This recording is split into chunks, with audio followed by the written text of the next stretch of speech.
What's up, YouTube? This is Too Raw for TV. All right, so before I get into this video, a couple things I want to say. I want to give a shout out to both Aram and Daryl Sloan for their contributions to the channel. Much respect to both of you guys, man. You guys are both frequent contributors to this channel and both big supporters of this channel. Now, I have not just been taking a sabbatical from YouTube. Unless you are subscribed to my Patreon, where I was able to upload, then you may not know what was happening. I've been having some technical issues with YouTube for the past week, damn near. And I have been unable to upload for that time period, but that was rectified recently, so I am back on YouTube. And speaking of that, YouTube, I don't think it's just me. It's probably other YouTubers as well. YouTube seems to be systematically deleting as much as possible older videos on channels that have been around for a while. Like, I have a video, or at least I had a video called, I think I uploaded 7 years ago. I think it was 7 years ago now. It was called Black Celebrities You Did Not Know Who Had Died. And that video had over 5 million views. If YouTube hadn't been suppressing and shadow banning me for so long, that video will probably have at least 15 million views now. At least 15 million. Maybe 20 million. I was getting, literally, I was, at one point, man, that video was getting like, I would say it was getting like 30,000 views a day. Every day. At least 30 to 50,000 views a day at one point. But then, you know, YouTube does what it does, and it is what it is. So, you know, I'm back. So I want to talk about the Lakers, okay? The Lakers beat the Portland Trailblazers by the final score of 116 to 108 to take a 2-1 series lead in this best-of-7 opening round series. So Charles Barkley's prediction of a sweep will not come to pass. And it's looking possible that Portland may lose. But this series is not over.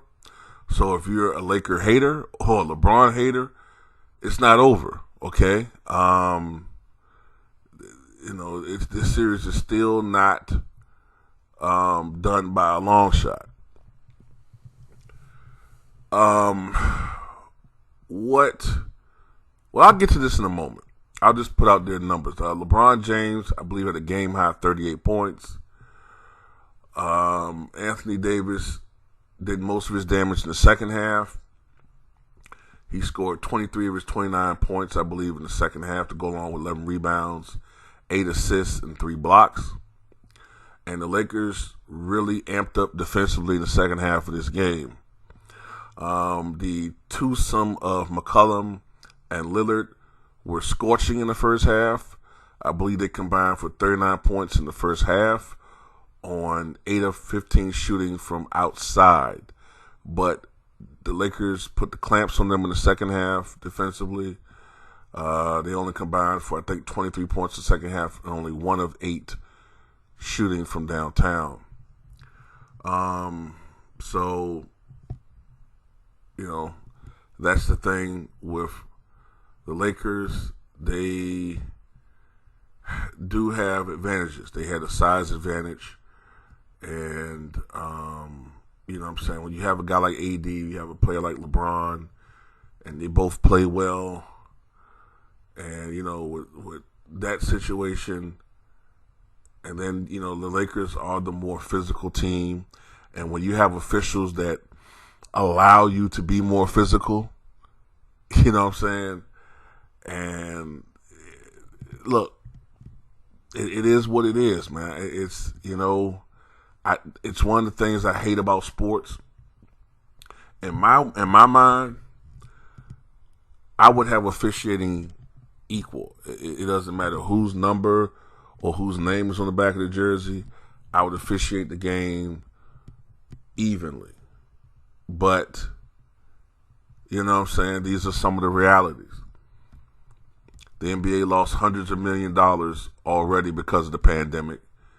the NBA wants to, recoup as much of their money as possible. So if you think that Portland is going to win this series, it's possible, but Portland's going to have to overcome a lot of shit, man.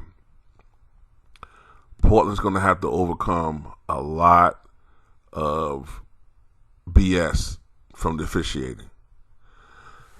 And, it's not all on the officiating.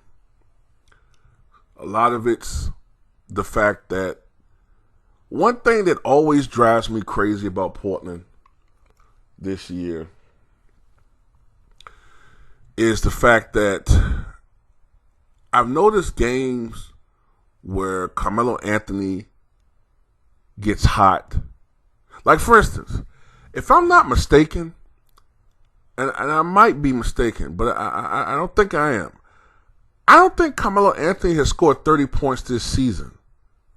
And it's not because he hasn't had a great season. It's because of the fact that every time, if he has, it's maybe only one or two games. Because whenever he's hot, somehow they don't give this guy the fucking ball. You know what I'm saying? Whenever he gets into a rhythm, he's a guy who's older. When he gets into a rhythm, give him the fucking ball. Stop acting like you have to. Look, Jordan did not have to shoot the ball 20, 25 times every fucking night. If Pippen was hot, if Hodges was hot, if John Paxson was knocking down some shots, Michael may only shoot the ball 15, 16 times that night. You don't always have to be the hero. You don't always have to put up 35 points to 40 points every night, especially if you're having to force it. If you have other guys who are making some shots, get them involved. Then if they're getting, if Carmelo Anthony is getting hot, then guess what? The defense is going to have to focus on him more. Then maybe that might open the game up for you to get an easier shot instead of having to always jack up a fucking three. I don't understand the basketball IQ with some of these dudes, man.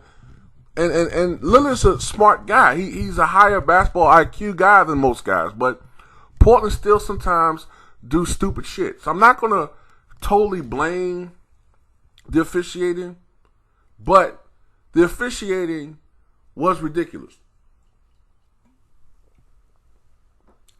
It was ridiculous at times, all right?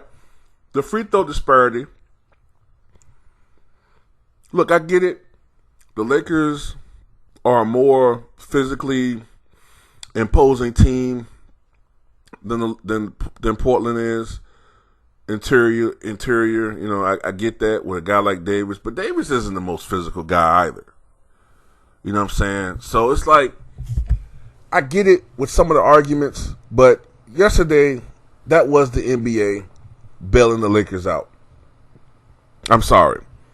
That was the NBA bailing the Lakers out in yesterday's game. And for all the LeBron fans who are telling me to shut up and stop crying, well, I remember you guys running to my channel and crying and complaining about Golden State getting officiating and getting, calls too. I damn sure remember a lot of you guys when LeBron was getting his ass blasted, when he was getting his asshole blasted in by the Golden State Warriors in those finals, and y'all was crying and complaining about the officiating and Draymond Green getting the foul, Tristan Thompson and foul all these guys, and they calling clean blocks and good defense and crying about how, Klay Thompson was fouling and they ain't calling shit, crying about how, they're calling all these phantom calls for, motherfuckers like Curry. I remember all this shit. I mean, how can you beat these guys? I mean, all these calls. I mean, you can't beat Golden State and the officiating. But now when it's shooting on the foot, hey, I mean, you got to play the game. I know how it is. Look, I expect a championship team to get some advantages. But, now it's getting to the point where the NBA is showing its hand that is favoring the Lakers. And, it wouldn't be as bad if if the analysts, the media, could stick to a story, they could stick to one script. It's funny now that the Lakers are up 2-1. Now you see the Nick Wrights and the Chris Broussards, all of them pounding their chests and, oh, this is just a minor blip. Lakers, they're destined to win the championship. They're destined. They're going to be one of the greatest teams of all time. But when they lost the first game, I was seeing them saying shit like, Lakers don't have to win the championship this year. I mean, you don't have to. Like, man, y'all guys moved the goalposts so much. I mean, it's like you guys have two sets of scripts to read from. The Lakers losing concession script, excuse script, and the Lakers the greatest team of all time script.